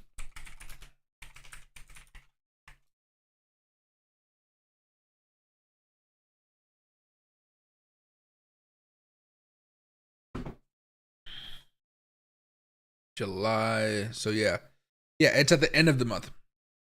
So we have a good 2 weeks of actually just letting the good CPI data kind of help us out here. And that's why we want this to come back down towards 3.1. Expectations are 3.1. If it's at 3.1 or 3.0, we're going to shoot up, and that'll be a good couple weeks. However, that doesn't come out until next Thursday, so we do have about a week left. A little over a week, excuse me. So that's kind of the reason I'm just not as much of the selling mindset here, because when Bitcoin does take off, it's going to take off fast, and it's going to be very hard to catch back up to that, especially if you're like me where I sleep in and I usually miss those early morning trades. A lot of Bitcoin's larger moves happen around like 5:30 in the morning my time, so I'm usually just, I'm passed out, especially because I stay up really late, smoking cigars and hanging with buddies, having old fashions and whatnot. So a little bit different mindset there. But yes, there are reasons why you might trade right now. I'm definitely sell. I'm definitely not in the selling mentality at this point. I'm in the shorting mentality, just not the selling mentality right now. And hey, Patrick, Rumble daily technical analysis. I will buy your coins off you. Let's see it here. Do you know what the iceberg is? Yes. Oh yes. Big congrats to the 100K subs. Appreciate that, Kilo. I think it was Haram was the first to mention that days ago. I was surprised it happened when it did. When YouTube was telling me about this type of stuff, it told me about this a while ago. It says you're gonna reach this milestone in so many times. Like, let me go over Social Blade. There you go. It said I was gonna hit this in 2025, so I was like, oh, he's sweet. Let me see. Month again, subscribers. So I had a good month in March because everything was going good. Things have slowed down since then, and that's fine. I haven't been putting out as much content, obviously. But yeah, it has this like weird little forecast thing, and my forecast was off or something like that. So I'm happy because it said I was going to reach 100,000 and what is it at? There you go. Oop, that's an ad. Didn't I just hit forecast? Oh no, future projections. Yeah. Oh, updated. Yeah. See, I was going to hit like 100,000 in like 2025. Now it says I'm going to hit 200,000 in 3 years. I won't take another 3 years to get to 200,000. We need to have a good bull market here. But I'm about to get that full-time editor here pretty soon that can help me out with some of this editing. I just have to make sure the videos actually make money, which means I'm going to have to chase trends. And that means you're going to see me making videos like some of those other YouTubers out there. There'll be two types. There'll be the CBC style. Okay, I'm sorry, this is so zoomed in now. That's freaking me out. Why owning a car is so expensive? I'd make a video like that. It's not going to be 44 minutes. It'll be like 8 to 10 minutes, something more bite-sized. Whose tariffs are worse for the American consumer? Something like that. I can do that. Or it'll be somebody like a... what's that guy's name? Andrew Jick. I can't pronounce his name. This guy. So, right. De-dollarization, why Russia, North Korea, and Vietnam's teamed up, that type of stuff. But it's going to be more bite-sized, so I'm hoping to make these videos between 8 and 15 minutes usually, but on average, I expect them to be something around 8 to 10 minutes long, because I'm going to have to be practicing my editing as well, because I have to figure out if these trends work, and then once I know they are, I'll hire the editors to do it, because I've hired editors in the past, and you guys know that, and they really haven't, the videos haven't performed well, so I'm going to have to try to learn this myself and see if I can just buzz out some quick videos. Then I'm also going to be doing those trading tutorials still in the future here, and those give me some views. But as you guys know, most trading tutorials on YouTube, they're complete shit. So when I recreate it and I say, hey, this is how they're doing the trading strategy, what will normally happen is I spend like a half an hour learning the strategy. I implement it, I backtest it, and I'm like, shit, this thing is working like less than 10% of the time. It's horrible. Maybe it's like 40, 50% of the time. It makes it like it's so random that because of that, I don't even finish the video, and I waste a half an hour of my time because I'm trying to see if it does work. And most don't. The flashier the tutorial, the less chance it is going to be teaching you guys something good and knowledgeable. But again, they're applying the YouTube algorithm, which is a huge thing that they should realize. And hey, the real MFer, I bet you're picking up some of the fleeing crypto banter subscribers. Everybody, what happened to crypto banter? I have not heard any news about him, honestly. So, what happened with crypto banter? It's getting worse. The 2024 bear market. Yeah, what happened to crypto banter? I don't know. He's putting out a shit ton of stuff, though. A shit ton of stuff. Wait, there's two crypto banters. Wait, what? Crypto banter plus? I don't know what the difference is between these two crypto banters. That's confusing to me.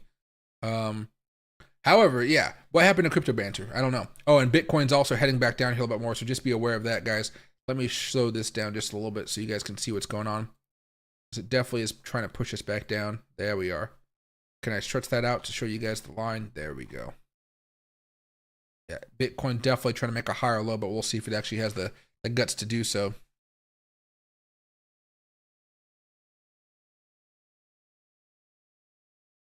And hey, that selling support is way scarier. Scary. You best to accept you missed a chance at that point. Facts. The other side of the world working. Oh yeah, yep. What's the indicator that is like a dotted line?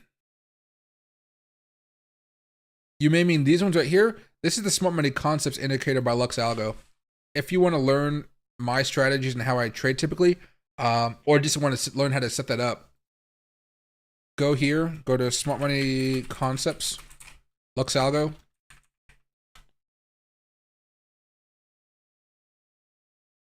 All right, Smart Money Concepts, LuxAlgo.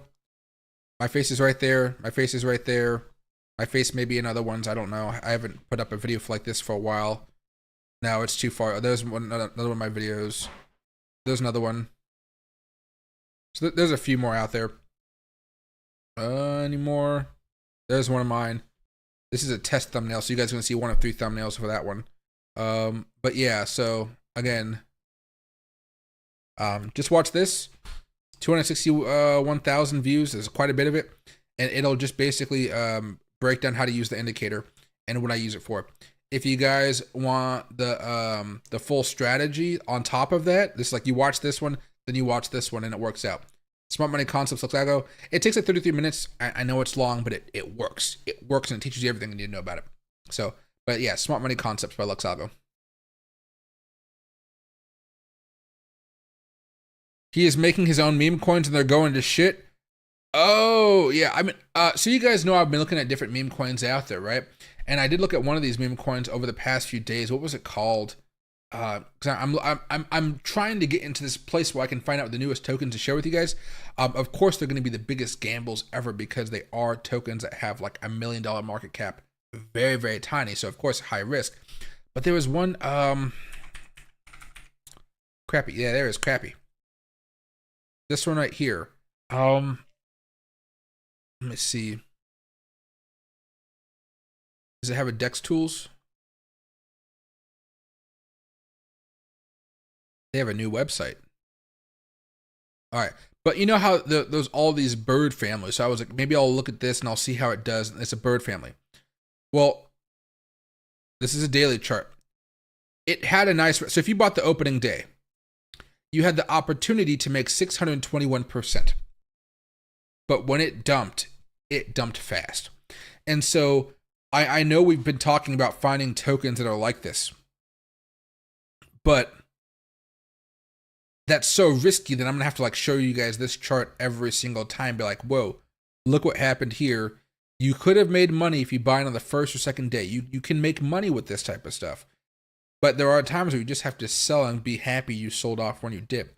So I'm going to be talking to you guys more about these types of tokens, but I'm just going to have to be frank with you guys. Like, this is us having fun and gambling. This is not us investing. Because this is why we started at Meme Coin Monday. Now, I've done one Meme Coin Monday so far. I didn't even touch stuff like this because I myself am not ready. I want to have some type of way of explaining to you guys concisely how much of a gamble these things are, because although this one went up for about like maybe a month or something or a couple weeks, a lot don't even go up for a couple weeks. All right. So there's definitely some craziness going there, which I think is always going to be something more interesting. So what's going on with Twitter for now? Davis, Caseoh, Mr. Beast. What's going on here? Huge influencer Caseoh just exploded thousands of fireworks inside his house, destroying it. Holy fuck.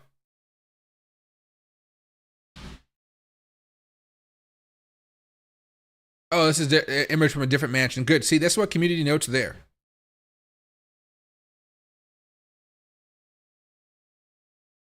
I mean, that's a lawsuit just waiting to happen. Okay, hold on a second here. Let's actually see if we can find out a video from this.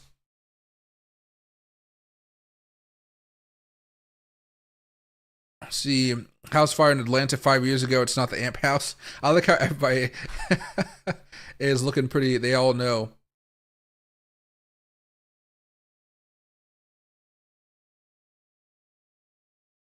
Let's see. It got ruined. Oh, okay. What are the comments on this one, though?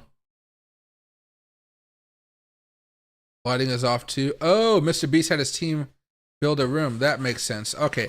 I could see something like that happening. Anything else as far as the news? Back Biden Harris. There's back to the politics stuff. This one is for the reback as well. It's Hap 4th. If you're not anti-gun, you don't get to celebrate the 4th of July. Oh, this is going to be a spicy 4th of July as always. Oh, that's creepy as hell.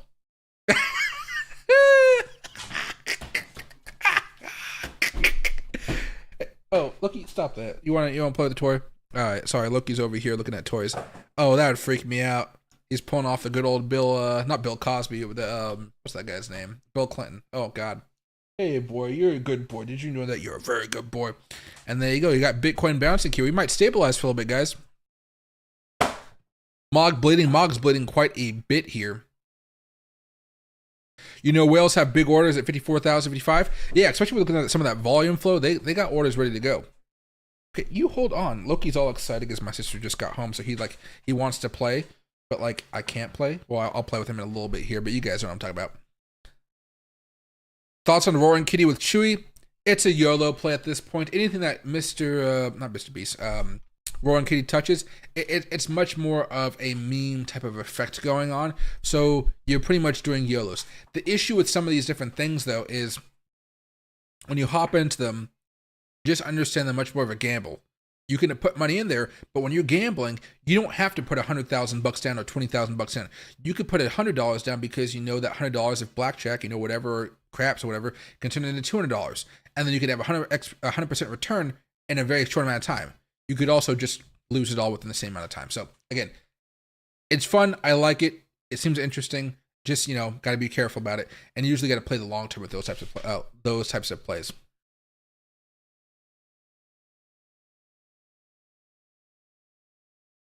Loki said, "Don't forget Floki." It's not that their coins are just crashing. Just look at the comments on their baked token. Baked token. Here, let me see crypto banter. Is there a video that I could actually look at here? Here, I'll just there you go. I can't watch the videos because obviously I don't want to get in trouble.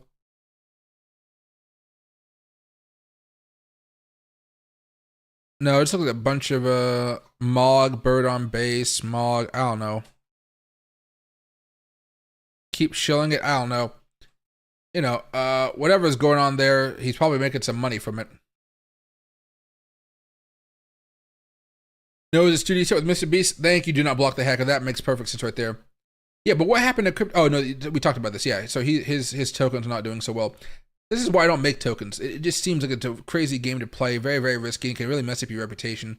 I'm just gonna find random tokens that if you guys want to invest into, you guys can. But I'll be doing updates on them every few days, probably every day, because of how volatile they can be. Like that one that we just talked about, it was only going for a couple of days. So if I said, hey, I'm gonna check this out week by week, 1 week we're good, the next week it's done. I don't want to give you guys updates in between there because again, I'd be happy with taking 100% profit, 50% profit, minus whatever the gas fees and stuff like that are. I'd be happy to do so. But I know some of you guys, the reason you get into these types of tokens in the first place is because you're hoping for tens of thousands of percent. And I feel like those tokens are very hard to come by because, again, for me, it's much more of a guess. I don't know who's making these tokens. I don't have those connections just yet. I'm going to try to find out who's making them. And then we'll see like this guy has made this token and this token. This token has come from this project, whatever. And I can try to give you guys advice, but it's going to be very, very risky. And it's just flatly going to be gambling, right? It's going to be gambling, which is the part I think you guys know I'm emphasizing a lot more, but it's gambling. You know, what else are you going to do here?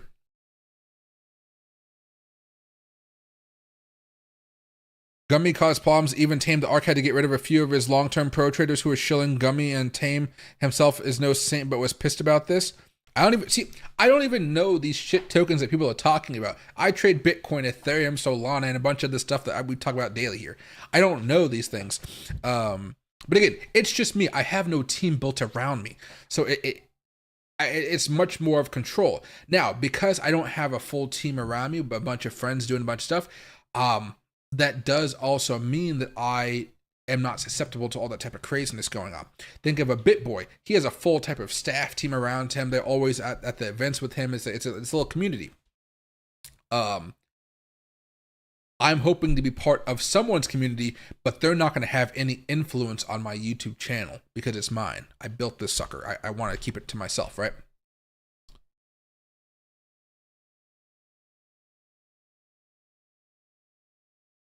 Joe the Freak who keeps on giving. Probably Gustavo from Banter Dumping. He's a huge mog whale. Oh, I see what you're talking about there. The next $1 billion project. Oh, yeah, I have no idea what that is. Oh, Brett, you're talking about. Okay, there you go. I see what you're talking about. Banter plus a second channel. Yeah, it's crazy. He has 2 channels, though. But if you got the money, like I said, you got the editors, you can do a lot of stuff here. Watch this be the bounce for Bitcoin to skyrocket to all-time highs. Oh, I would love to see that. I would love to see that happen right now. I mean, the way we're going, it's a nice bounce off the 200 daily moving average. It's just really going to be what happens later on today. It's going to be a struggle here. Just stay away from banter is the message. What do you call it? I didn't know there was so much drama. Remember, I'm not somebody who's talked about as far as the influencer celebrity realm. I'm kind of off on the trading side of things, which is much different than the celebrity side. I am creeping into the celebrity side of things, but it's not like you guys saw me at Bitcoin Nashville. I was chilling with the Tron guys. I was chilling with the companies, not the influencers. Maybe I'll chill with the influencers in Bitcoin Nashville. I hope I can, but it's definitely a lot different, you might say, right?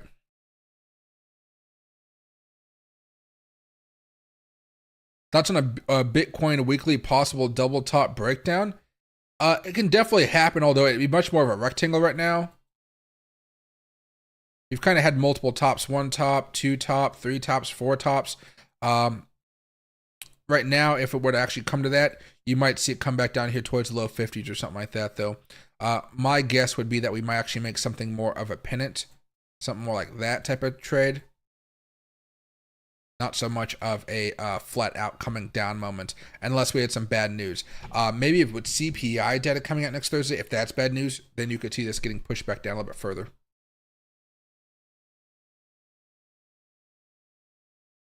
There's a 15-minute chart. You can see it trying to peek back up here a little bit. Not gummy. Baked is the problematic one. Oh, see, there's so much drama going on in the crypto world. Maybe I'll just have to cover this a little bit more. Rand's meme coin looks like a rug pull. That's what's happening. Gummy? Oh, okay. They got caught sniping their own token at launch, plus some other things that were really fishy about it. Bad enough for mass exodus of subscribers replaced with bots. Oh, let me go over here to What's the guy's name? Crypto Banter. Crypto Banter. Do. It got a lot of subscribers last month, so probably something happened here. You can see there's a loss. I wonder what happened here. I don't know if you need bots, that's kind of crazy. But you know what happens? I noticed with a BitBoys type of craziness. When you start to lose subscribers, it starts to snowball. It does. So you just might see them trying to protect the way their channel is looked at. But if you're promoting that type of stuff, it may make things more difficult for you. That's 100% accurate right there. A friend had a Felipa wife that always told him, "Don't puck around and Gombe." Fond memories. Oh, jeez. A McDonald pattern. Their comments are usually in the thousands when live, and today when I looked, they only had 46 comments. They all looked like bots. Oh. It may just be because Bitcoin is very, very slow. I don't know. I mean, I've been noticing views go down because Bitcoin's been slower. I mean, that's just kind of what happens here. But that's why I'm changing up my concept more. I'm going out more. I'm sharing pictures where I go and having a good time. I'm putting out more videos every day. I'm doing as much of a grinding to kind of keep people interested in what's going on, and not just in Bitcoin, but in the stock market, what's going on there as well. Get ready for more tutorials coming out pretty soon. Some more lesson videos and things of that nature. It typically works out for the best. But again, I trade, so it's a little bit different way of I make money compared to those who require the YouTube funds to kind of keep their livelihood going. Hey RW, the bearish trends are just continuing. The momentum is still going strong. There was nothing really causing this besides the fact that we just still don't have a rate cut. That's really the big issue at this point in time. You could also compound that with the Mt. Gox decision, where not decision, but Mt. Gox, the Bitcoin are going to be sold off probably fairly soon. Those Bitcoins, I think, are getting sent out this week, probably even as we speak. And as they get sold off, you're going to see a lot more selling pressure on Bitcoin, so people kind of in preparation for that selling ahead of time. Yeah, I can't trust them. I saw a blockchain backer quality crypto market to Russell 2000 index. That's kind of interesting, Crypto Ricky. It only matters because they are the biggest channel on YouTube and they onboard loads of retail. Okay, I see what's going on there. That can definitely make a that can definitely cause some chaos there. It can definitely mess with the view of crypto for a lot of new users out there. I'm down 90% on Gummy, still holding on for dear life. What? Let me see if I can find this Gummy token here very fast. Oh, there's a few gummies. I'm guessing it's this one right here.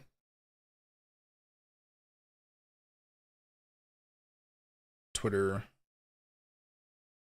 Following. Yeah, there's that baked one you were talking about too. Crypto School. Elon Musk.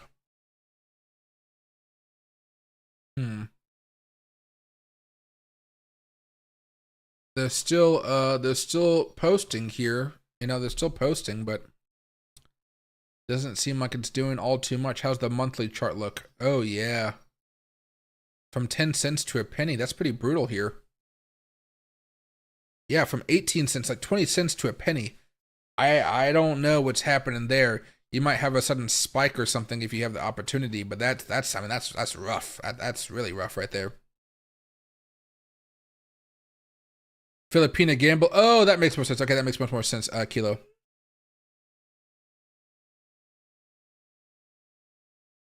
Music X hold your gummy because they will still use it for staking. Oh, that's interesting. Yes, we'll always keep it above board. Your channel will keep growing. Oh yeah, I'm doing the slow and steady method because I feel like in the future there's going to be tons of brand deals out there for people like me who got in early, who doesn't have baggage.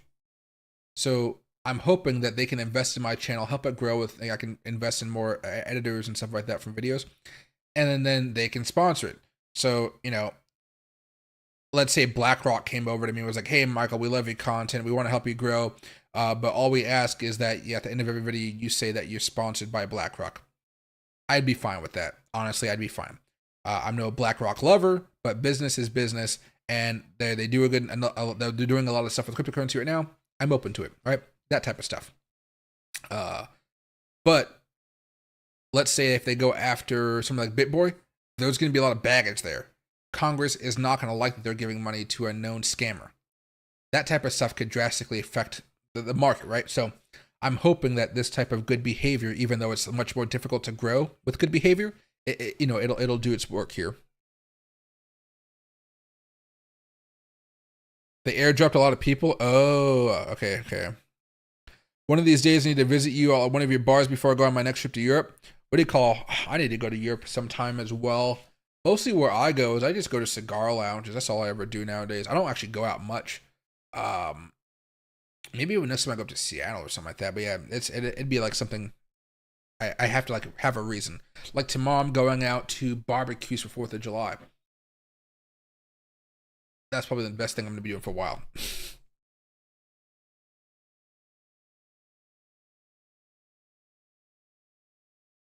You didn't sell your soul for a quick buck? What do you call? What's the matter with you? Okay. Hold on. But yeah, it definitely does make a difference. And hey, Miko's Media, do you see the whale order buys for 54, 55K? I have not seen them yet. I just learned about them, but you guys have been talking to me about them, so I'm going to check them out a little bit later on. Hope you all bought Bitcoin LOL. Luckily, dollar cost averaging seems to be doing the trick right now. Floki is a good play for gaming, DeFi, and metaverse. I hope so. And I have a call later on for this week, and I may be advising pretty soon a gaming token here pretty soon. So I'm pretty excited about that. Mostly on the gaming side about how to get users and stuff like that. But I'll let you guys know if that deal goes through or not.